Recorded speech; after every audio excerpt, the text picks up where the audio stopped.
Welcome back to the Forward Report. I'm Seena and Travis. Travis Irvine is in the virtual studio. If you are wondering about that 71-minute Hegseth speech, well, rest assured, we are going to do a full kind of upsetting breakdown. By breakdown, Travis, what do we mean by breakdown?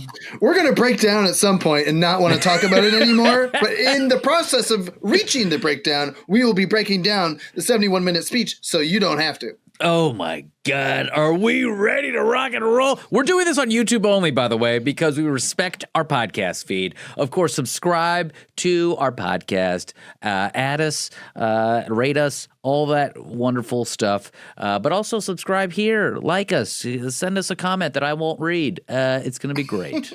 Right. And of course, we cover foreign policy, but foreign policy is often domestic policy. And this is one of those situations, right, Seena, where the new Secretary of War, Pete Hegseth, has new rules for the United States military so they can go conquer the world. Something like that? I don't know if we're conquering anymore. I thought this whole thing was about like bringing troops back, and it's isolation. We're done with defense, baby. It's time for war. It's just all a mess. So they called all the generals. They called all these people from doing whatever work they were doing. Right, okay? Their jobs. To go to a meeting. And I can tell you, I was on Sirius XM on the Karen Hunter show yesterday. We're recording this on Wednesday. And on Tuesday, I was on the show. And the entire show was filled with veterans calling, saying how mortified and how embarrassed they were for what Hegseth did during that speech. And we'll go through some clips so that you guys get the meat of it. But I also just want to point out that we should all be grateful to Danielle, our producer, who went through the video and all the transcript. Minutes. All 71. She is a mom, okay? She didn't look at her child for 71 minutes so that she could look at Pete Hegseth, okay? This is real yeoman's work here, folks. Okay, yeah. Thank you, Danielle. The sacrifice this show not me. The sacrifice this show makes for you. No woman wants to look at Pete Hegseth that long. I can tell you that much. No.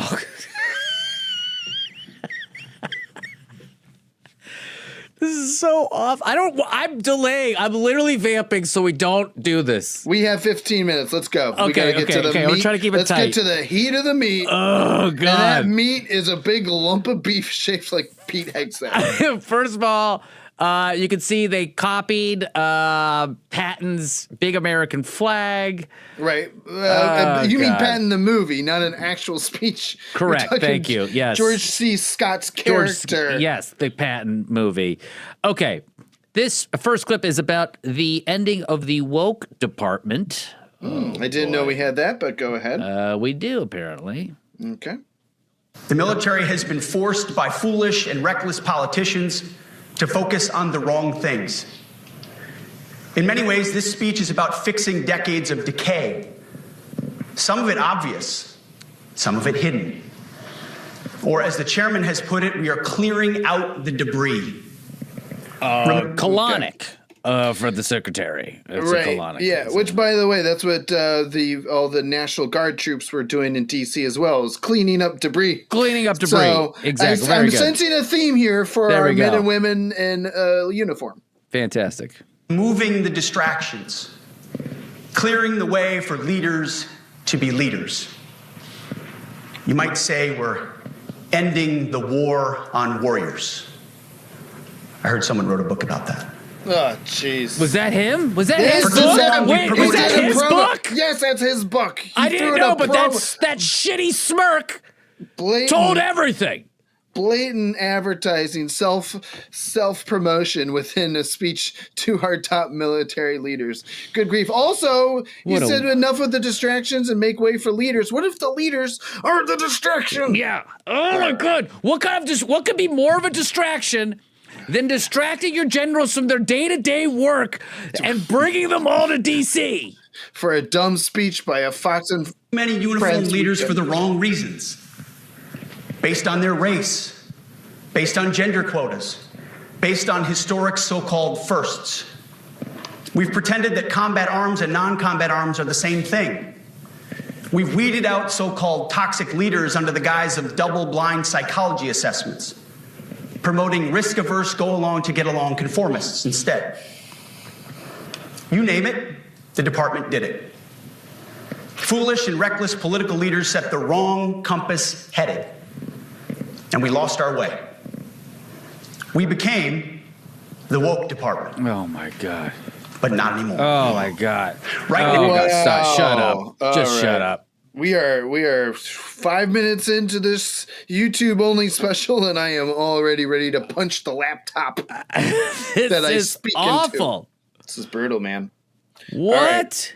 Give me some wacky. Give me some completely off the rails. Because that's his intro, right? This is his opening salvo that he also tucked a promotion for his book into. I can't believe he plumped his own book. A War of Warriors. I mean, I shouldn't be surprised. I heard someone wrote a book about it. I'm not going to tell you who. Oh, wink, wink, wink. I used to be on Fox and Friends on the weekend. All right, let's play this next clip. This is when he's pointing out that some of the generals are not in the best of shape, or maybe some of the people are not in the best of shape. It all starts with physical fitness and appearance. If the Secretary of War can do regular, hard PT, so can every member of our joint force. Frankly, it's tiring to look out at combat formations, or really any formation, and see fat troops. Oh, right. Likewise, it's completely unacceptable to see fat generals and admirals in the halls of the Pentagon. Oh, boy. And leading commands Okay. around the country and the world. It's a bad look. It is bad, and it's not who we are. So whether you're an airborne ranger or a chairborne ranger, a brand new private or a 4-star general, you need to meet the height and weight standards and pass your PT test. Height standards? And as the chairman said, yes, there is no PT test. But today, at my direction, every member of the joint force at every rank is required to take a PT test twice a year. This also means grooming standards. What? No more beards, What? long hair, superficial individual expression. We're going to cut our hair, shave our beards, and adhere to standards. All right, I want to stop there with that. Yeah, get this man off of my laptop. I feel targeted. targeted. You feel targeted? I have a dumb beard on my neck. You saying I can't have that? Well, also, did he just watch like Full Metal Jacket and just think Vincent D'Onofrio's character was like real or something? It's bonkers. The thing that I want to really point out about this beard thing is that African American soldiers and guys that are in the military, there's a couple things here, right? Some of them have, I think it's called meticulitis. It's a condition where when you shave, your beard grows back, the hairs grow back into your skin, and it's very painful, and it causes, it's like, imagine razor burn on steroids, basically. Yeah. And so they would get a waiver to be able to grow a beard so that they are not, hindered when they are in combat with a painful face. Right. Okay. And so this, very in particularly, when he says that, is a blatantly racist and prejudicial order that he is giving.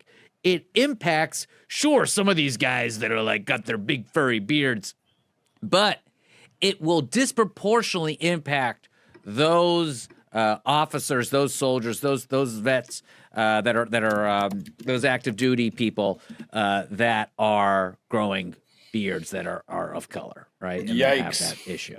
So that's the other thing. The other part of this where it's like PT, he's talked a lot about PT, like everyone's got to be in shape from the Joint Chiefs to the generals all the way down. Here's the problem. He's going to what? Kick people out if they fail PT? You don't like a chubby general, right? You have a recruitment problem. Yeah. PD. Micro PD. We're going to call you Micro PD. Okay? Ooh, get 'em. Micro PD, you have a recruitment problem. There are not enough poor people that you can con into joining the military because you have a recruitment problem. Okay? So if you want to start kicking people out because they don't meet PT, you are not going to get the career officers you need to literally run the military. I hate this guy so much. It's almost like it's a plan to allow other militaries, say in, I don't know, China, Russia, surpass us? Cooked. What do you think? Is this an inside job? What do you say? Cooked. I don't know. What else is this maniac trying to do? So he's also saying that it's going to redefine toxic leadership. Standards. Allow me a few words to talk about toxic leaders. Upholding and demanding high standards is not toxic. That's not what that is. Enforcing high standards, not toxic leadership. Also not what that is. Leading warfighters toward the goals of high, gender-neutral, and uncompromising standards in order to forge a cohesive, formidable, and lethal Department of War is not toxic. It is our duty, consistent with our constitutional oath. You're an enemy of the country. Leadership is endangering subordinates with low standards. Real toxic leadership is promoting people based on immutable characteristics or quotas instead of based on merit. Real toxic leadership is promoting destructive ideologies that are an anathema to the Constitution. This is a destructive ideology. This is anathema to the Constitution. Micro Petey, you are an enemy of this country. Here's what I said on the radio this week. If I was president, my first executive order would be to rename every sewage pipe the Hegseth. You want to go take a dump? Hit the Heg, okay? That is what I want. I want every sewage. I want you to be immortalized in sewage because that is what Micro PD is. Oh, my God. Micro PD's privy. That's what they would call it there in the military. Unreal. This guy, what a mess. What a mess. All right, let's go to this next clip. We got to get out of here. I can't believe it. Is the breakdown happening? Is the breakdown make you break down? We have broken down. What is this? We are attacking and ending the walking on eggshells and zero defense. No, I would like to throw an egg at you. He's about to have egg on his face. A risk-averse culture means officers execute not to lose instead of to win. A risk-averse culture means NCOs are not empowered to enforce standards. Commanders and NCOs don't take necessary risks or make tough adjustments for fear of rocking the boat. Rocking the boat? It's so people don't die. It's so people don't die. You have like 12 people that you can in the military. Your numbers are going down. They're only going to go down more. How stupid is this guy? I mean, he also said this thing about like no more dudes in dresses and all this stuff like that, all this stuff. Let me be very clear. If you are someone that is not me and you want to hold a machine gun and go abroad into some war zone, I don't care what you wear. If you want to hold a bazooka and shoot at our enemies, wear a G-string. I don't care. What you don't want is me and Travis holding machine guns. Yeah, not good with it. I got the gun guys call it a chicken wing. My elbow's up too high. It's crazy. I have been called out for shooting a gun wrong. And by the way, if Pete Hegseth doesn't want any more dudes in dresses, I think he needs to stop looking at Rudy Giuliani's videos on the internet because there's a lot of videos of Rudy Giuliani in dresses. There we go. Rudy Giuliani. There. Rudy. For making mistakes. A blemish-free record is what peacetime leaders covet the most, which is the worst of all incentives. Okay, last clip. I can't handle this. It's the end. This is where we end on a lighter note. We end on a lighter note. Watch this Go end. forth and do good things, hard things. President Trump has your back, and so do I. Clearly you don't. I don't think so. Move out and draw fire, because we are the War Department. Look right into the camera. Godspeed. Oh, no, big applause. Notice how they said attention at the end there. That means before that, watching Secretary Pete. They could have clapped. They had the option to clap. They were at ease during that speech. But you got the silent treatment. Wow. Because they all were on their own, probably small group signal chat, and said, we're going to ice this guy because he's wasted everyone's time. Yeah, and called them all fat too. On top of it's like the insult comic where you just insult your entire crowd. You're yelling at the drunk people in the front row, calling them all kinds of nasty words, and then you do your big mic drop at the end, and it's like, well, guess what? You kind of bombed. Yeah, I know you're the Secretary of War now, but you're not allowed to bomb a show like that. Terrible. All right. Well, you know what? I want to just also remind everyone how happy I am that we did not put this in the show. And we did this for YouTube only. This is YouTube only. This would have derailed any sort of thoughtful conversation we would have. Right. We try to do thoughtful analysis on that show. Yeah. This is just pure breakdown. This and we're is breaking the down breakdown. to break down, and that's what we do. I'm going to go hit the Heg after this. And make sure you guys all hit the Heg. Hit the Heg. You know, get a real huge dumper in the Heg. Get all Flush that. it down Pete's pipes. Yeah, oh, Pete's pipes. They're Micro getting Petey. clogged. All right, I think we did a good job there. Listen, foreignreportshow.com. You know all the things. Like us, subscribe, get in there. We'll be back next week. Thank you so much for joining us. Travis Irvine, Seena Gazavi. This is the Foreign Report. Salute. Go forth.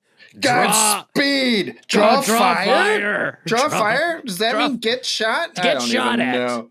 Oh, boy. Please don't.